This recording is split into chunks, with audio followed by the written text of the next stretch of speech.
Welcome to Engineering Influence, a podcast from the American Council of Engineering Companies. And today I'm very pleased to be joined by Nate Maniktala. He is a principal with BranchPattern. And today we're going to be focusing on the issue of embodied carbon in industrial real estate and commercial real estate. This is an issue which is of growing concern. I think it's of growing awareness to the engineering community. Of course, the developing community, the community of developers out there are looking at developing commercial real estate. And BranchPattern has a new report out on the impact of embodied carbon. And Nate, I really do appreciate you taking time to join us on the program. Well, I'm thrilled to be here. Part of ACEC. I love the organization and really excited to have this conversation. Well, we're excited to have it as well. For those out there who may not be directly familiar with BranchPattern, if you could tell us kind of what you do and how you fit in the AEC space, that would be great. Yeah, that'd be wonderful. So BranchPattern, we've been around since 1991, and we are a consulting and engineering firm that's dedicated towards sustainability. Our origin story is that we were founded by a high-performance MEP engineer and really dedicated to creating energy efficient buildings. He was very passionate about it, and so got involved in a lot of projects that were part of the AIA Committee on the Environment types of boards. Sustainable design was his passion. We decided that one of the things we wanted to do is to have a greater impact. And so we expanded our services to go beyond MEP design. And today we're a building science and sustainability engineering firm that encompasses all aspects of building science. So we have architects, we have registered architects, we have mechanical engineers, civils, the whole gamut. And we provide consulting services in collaboration with a lot of AEC firms to take buildings to make them optimized for human experience and environmental stewardship. It really shows, the diversification of the industry. I think that that ability to be both on the engineering side and on the consulting side, on the science side, shows, what a good engineering firm can be as a trusted advisor in multiple ways to clients and not just clients, but actually, beyond that, the general public on issues that are important, like sustainability. Right. What really prompted the BranchPattern to embark on this study? My understanding, this is the second version of the study. What kind of sparked the idea to put this together? Well, so one of our large sectors that we serve is the industrial real estate sector. And we're really fortunate to work with some of the largest developers and owners in the industrial real estate in the world. And we are their green building consultants, sustainability partners across their entire portfolio. And so we see hundreds and hundreds, about 600 industrial buildings a year our firm touches. And that is throughout North America, South America, and Europe.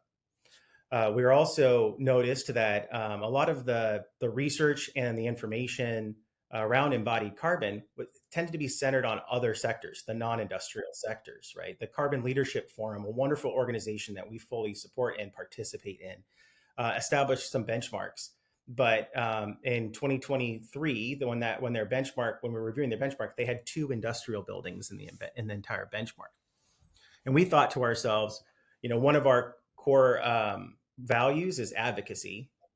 How can we help lead the industry forward and lead a movement so that our clients and the entire sector understood, how they should approach embodied carbon and what is a good baseline to be using. And if you measure that baseline, then we can start to track improvement. For those out there who may not be directly involved with the industry, we try to get this out to a wide audience. I think that people assume immediately, well, they understand kind of the baseline idea of operational carbon, right? A building is, stuff's going on in a building 24/7, right? There are furnaces, there are energy generations, you are emitting something from a building. How does that differ from embodied carbon? Yeah. So embodied carbon is largely upfront, right? While operational carbon emissions happen over the course of a building's lifetime. and decrease over time. As electricity providers incorporate more renewable energy, as well as carbon capture and storage, the emission profile of a building we anticipate is going to change dramatically in the future here, where the embodied carbon emissions, that is the emissions associated with the materials and the construction and the manufacturing of all those materials during the entire life cycle. So that includes extraction of raw materials, the manufacturing, the transportation, installation, maintenance, and then disposal of building materials. The eventual deconstruction and demolition and waste processing at the end of a building's lifetime can also contribute to a lot of that embodied carbon emission. And so the decisions we make today are permanent. Whereas a lot of the operational decisions we make, can be improved over time. Yeah, and that's the challenge, right? That's really the challenge when it comes down to engineering. It's a question of you do have the opportunity over time, hopefully, that operational emissions are going to be lowered or controlled. You have regulations that are coming in about net zero, things of that nature that can be changed. But then the question really becomes up front: what is the really the embodied carbon total on this structure that you're designing? Yeah, and I add, like, the time value of decision making is important here too, because if we want to hit some of our climate goals, these emissions are happening largely in these first year or 3 years of the building construction process. And so we can say that we made a building 60% more energy efficient, but we're going to see those returns over 30 years. If we reduce embodied carbon by 60%, we're going to see the vast majority of those reductions in these initial years. And when we looked at industrial real estate, in 2022, 716 million square feet of industrial construction started in the United States. Over the last 5 years, it's averaging that was the peak. It's averaging about 475 million square feet of new industrial construction starts each year. That's 20 to 25% of all construction in the United States. So it's a very big opportunity, that I think if we attack it, we can make a big impact. Yeah, absolutely. And then you have layered onto that the post-COVID effect of a lot of buildings not really being torn down and restructured, rebuilt, but you're having a lot of buildings retrofitted. That's happening a lot in Washington D.C. A lot of office space is going to be becoming condos, right? You have a lot of firms that are looking at how do we deal with renovating and rehabbing the space to be for a completely different use. How does that fit into the whole mixture with embodied carbon instead of just rebuilding or tearing down, but actually retrofitting? Yeah, I really enjoyed listening to your past. Well, I think in mid-December you had a podcast on this topic with Kelly Roberts from Walter P. Moore, and she did a wonderful job. And I like one of the things that she said, and I've heard a lot of other people say, is the greenest building is the one that's already built. And there's what that really means is that you can avoid the manufacturing of new materials. You can avoid the emissions associated with demolition and all of that waste. However, the way that we typically approach this, especially in the industrial sector, is we look at it from a cost benefit standpoint. And so an industrial developer might say, gosh, this is a Class B industrial building that I've acquired. I need to make it a Class A in order for me to be competitive in the market. I could just tear this thing down. Maybe it's mostly a metal building and ship it off and just build new, a 40-foot clear concrete building, and it's going to make the most business sense. And that's largely how most of these developments go. But because we are creating more of a focus on embodied carbon and having a better understanding of the impact of tearing that building down and just building up new, we can leverage this data to justify different decisions, right? Like with new data, we can make new decisions. And we are seeing, because of embodied carbon, there's a story to tell that justifies adaptive reuse of some of these industrial buildings, right? And so maybe it was a non-industrial building that we're converting into a multi-story industrial building in an urban area for that last mile. maybe it's a metal building that rather than just tearing it down, we're figuring out ways to reuse a lot of it and maybe just upgrading corners and elements of it, raising the roof instead of just demoing and building new.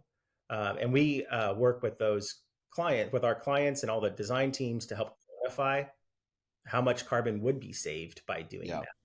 that. Really, Yeah, I think that's really important. I mean, quantifying that amount because, as you said, those decisions are based on a cost benefit analysis. But away from the ledger, you have to take into account, of course, if you're a public company, then you have investors, you have competing interests that are beyond just profit loss. ESG, of course, in the past couple of years has become an increasingly important consideration.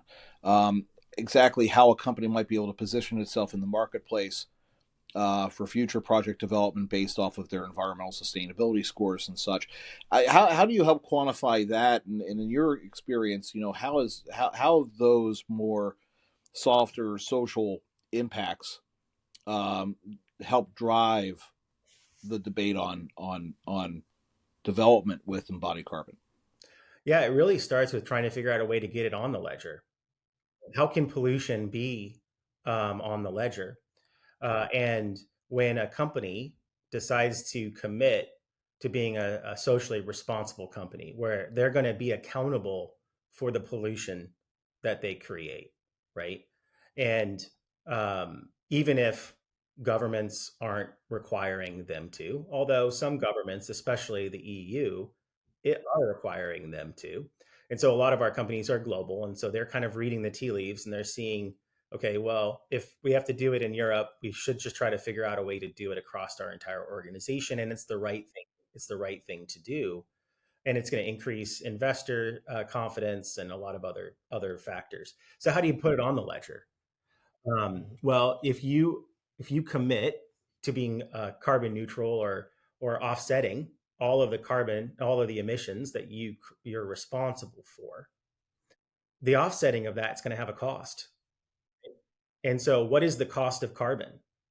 What is that internal cost of carbon going to be for your organization? And so, we have these discussions with the ESG leaders and sustainability leaders and executives at companies to be like, what do you think what is your established metric here? Because then we can put it on the books. And you can say, when we reduce this many metric tons, it saved us the internal cost of offsetting that carbon that we've assigned, right? And so there's some trading of dollars that helps it be more of a business decision rather than just a philosophical one. Mm-hmm. And that's really what it comes down to, is driving the business decision and showing that there's an actual tangible benefit for being able to quantify and actually put on the ledger these numbers. Yeah, how are you look at the regulatory scheme out there. California, of course, being a leading state in this. Washington D.C. is aggressive on net zero energy, and then also being as carbon neutral as possible. California's buy clean legislation. You have the GRESB internationally. How are all these regulatory schemes impacting the industry domestically, and what's been the industry response?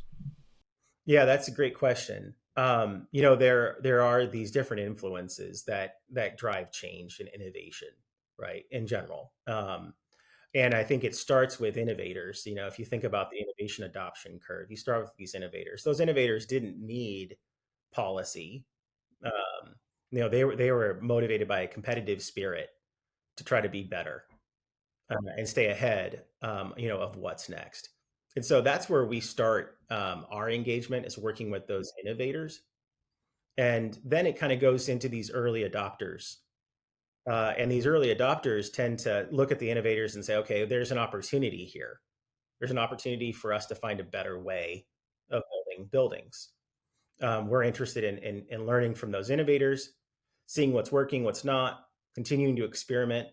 There's some risk associated with innovation, even for the early adopters, right? But they're willing to do that, and they find investors that are also have an appetite for that risk, have that appetite for risk. And so um, that's where we are with embodied carbon. We're in that chasm that lies between early adopters and the early majority. And I think we're like in the middle of trying to cross that chasm. Policy helps that chasm, right? Policy helps drive us towards this early majority. And it doesn't go across the entire policy landscape. It starts in these kind of emerging policy markets like New York or California, or Europe. And so uh, they have the importance of policy is to to get us closer to the majority, right? By the time it gets to California, it's been in Europe for a long time. And before it's been in Europe, it's been with those innovators and those early adopters. So, some of our clients that we collaborated with us on this report, like Prologis and Brookfield, they've been investing in embodied carbon for almost a decade. They have invested in collaborations with MIT and doing research because they truly are trying to position themselves to be ahead of the curve and to continue to lead from the front. Um, and so for them, these policies are relatively inconsequential because they've been there. But what the policies tend to do, which is beneficial, is it brings that majority to the table. And it's important when it comes to embodied carbon, Jeff, because you can have all the aspirations of an owner and a designer to create a low carbon building, but it really takes broad support from the product manufacturing industry as well. And the product in the manufacturing industry needs to have demand uh, in order for them to justify the investments that they need to do that. And so these policies help create some demand. We saw the same thing in a lot of other innovation, whether that's the solar panel or the LED light bulb, uh, right? And so we've seen these innovation cycles occur in our industry over and over and over again. And we're just currently in the middle of the lower carbon material innovation cycle. To that point, demand happens once there's enough education in the marketplace where you have an informed consumer or an informed individual who's making decisions about material specifications. Do you think there is that knowledge gap? I mean, what is the knowledge gap right now between the engineering and construction industries when it comes to embodied carbon? Because we do have, low carbon concrete. We do have mass timber. We have material options that have an impact on reducing that upfront carbon sink. Yeah. Where do you see this knowledge gap right now, and what has to happen to close it? Yeah. Well, that's a big part of what we try to do every day. One of the benefits of our business being in the consulting side is that we are free to help other designers and constructors in the AE industry. We don't see ourselves as competitive. We see ourselves as complementary. And so our one of our hopes is that more designers and contractors will use us to help educate them.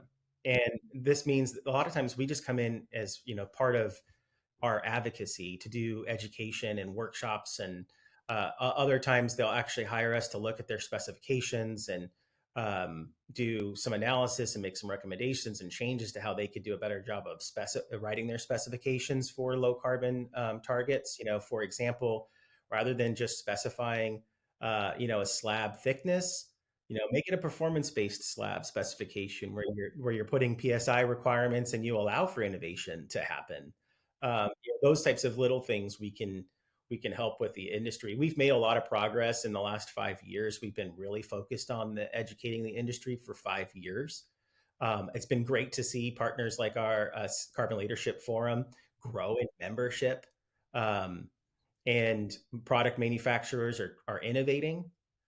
Another thing that is important when you're going through this innovation is understanding and evaluating, because not every product is going to be successful, right? There may be performance requirements. There may be some misinformation out there about the performance from an emission standpoint of products. And so you have to be careful. Even well-intending suppliers, they get caught up in the marketing, and maybe they didn't do the analysis to the rigor of ISO or EN standards. And so as a specifier or as an owner, you are excited about a product that says they can reduce your embodied carbon emissions by 20%. But can we look under the hood, and can we do some of that analysis? And so that's another area that we work in, and we found great success because product manufacturers are well-intending for the most part, right? And they want to get the information right.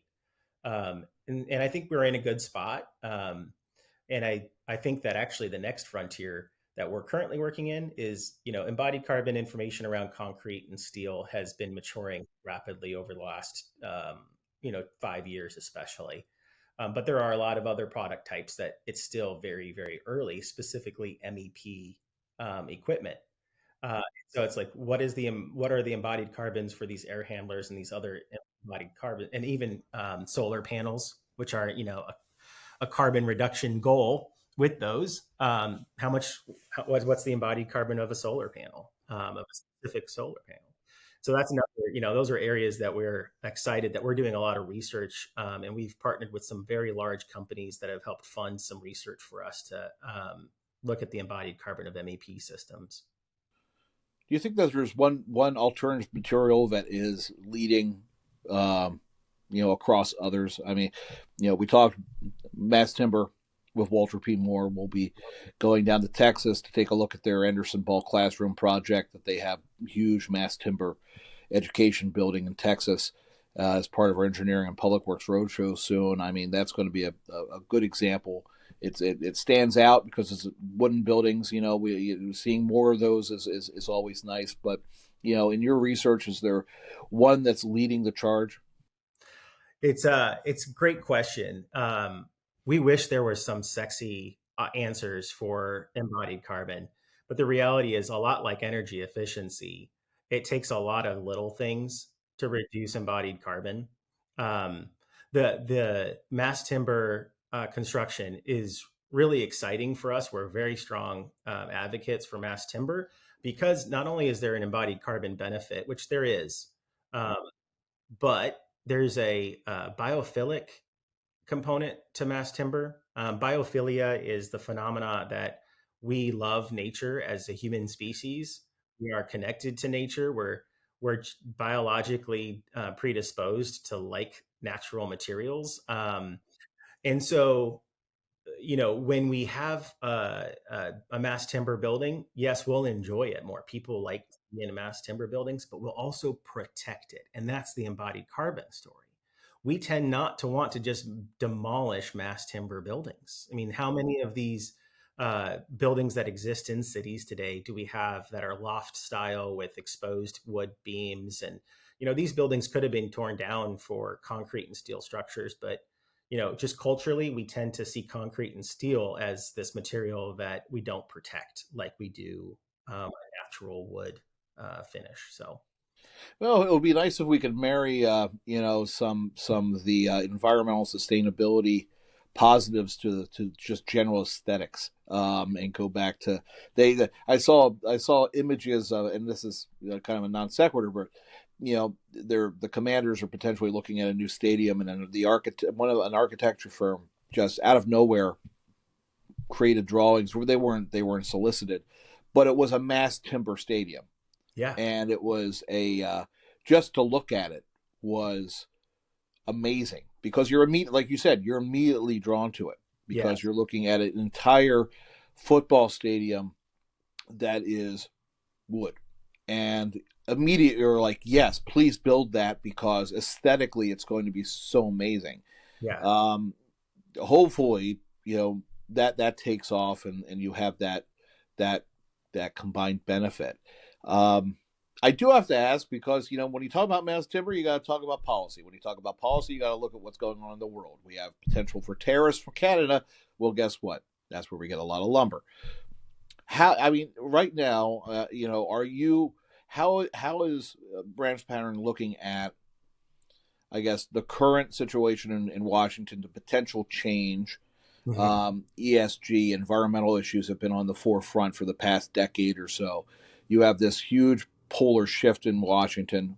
Too early to tell what's going to happen, but are you game planning? Are you looking ahead at what how a change might impact um, either regulation or potential commercial interest in embodied carbon? Yeah, that's a big challenge, right? If only we could predict the future and had control over what people thought or did. Um, we do analysis. So as a leader of a business, it's our responsibility to guide a business towards success. And so one of the analysis tools that we use in business is called a pestle analysis. I don't know if you've ever heard of a pestle analysis, but what it stands for: political, environmental, social, technological, legal, and economic.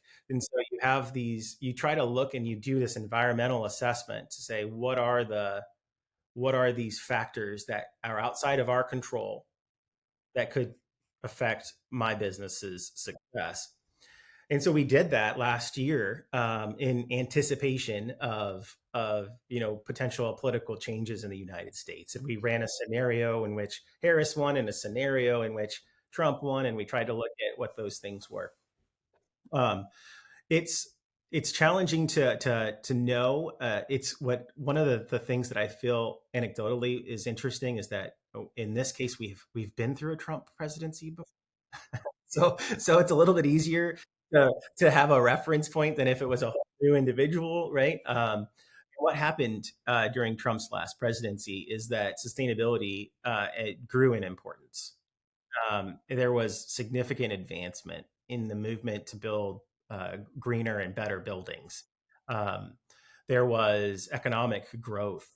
And so, the environmental components of it, what I anticipate, if I were to guess, is that the private sector will continue to take more leadership over the next 4 years to fill the void, which is a great conservative principle, right? Like, maybe good ideas win, and let the market work. And I have a lot of confidence in the market. I really do. I think that ultimately sustainability is a good idea. We just talked about how we hope that they build a building out of wood. Why? Because we think it'll be a cool, better building that people will enjoy more and we will protect for more generations, which that's a sustainable outlook, right? Um, we know that there are many people who lead investment in real estate that do see climate risk as a real business concern and a global concern. Um, and so the GRES, you mentioned GRESB earlier, GRESB. That's the global real estate sustainability benchmark. That is purely a tool for private investors to evaluate the sustainability of real estate investments.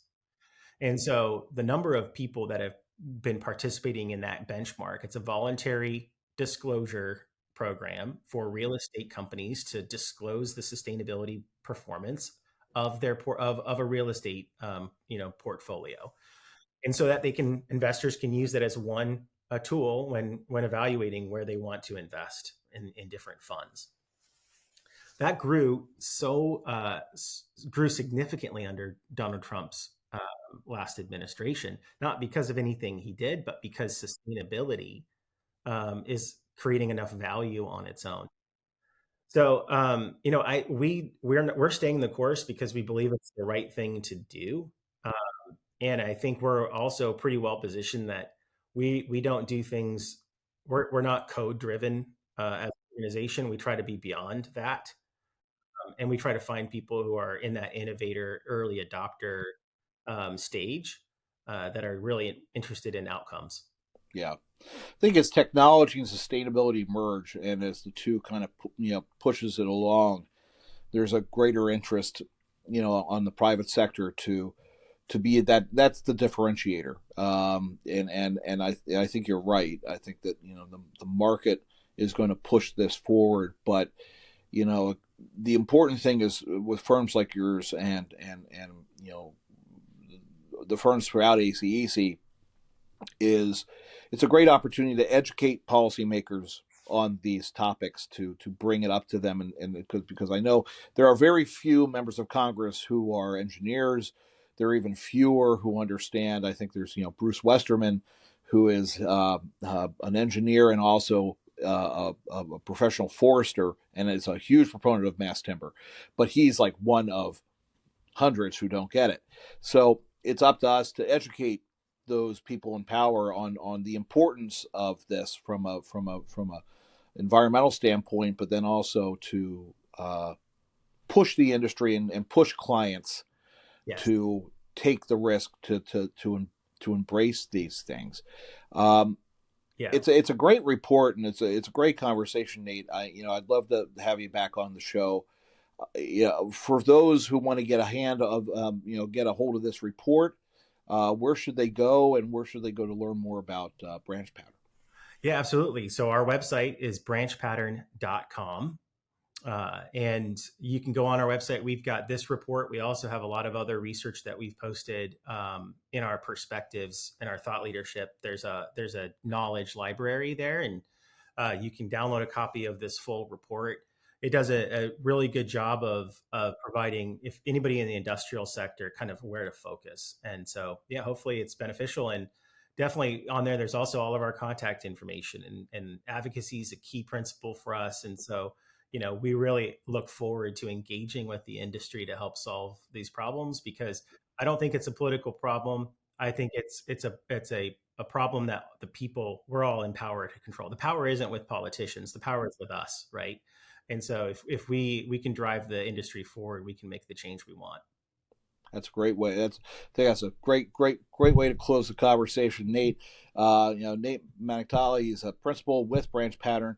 Check them out, BranchPattern.com. Get a hold of the report. Take a look at it. It's a really good report. The website's great too. You got a lot of great resources on the website as well that you can really dig into and learn more.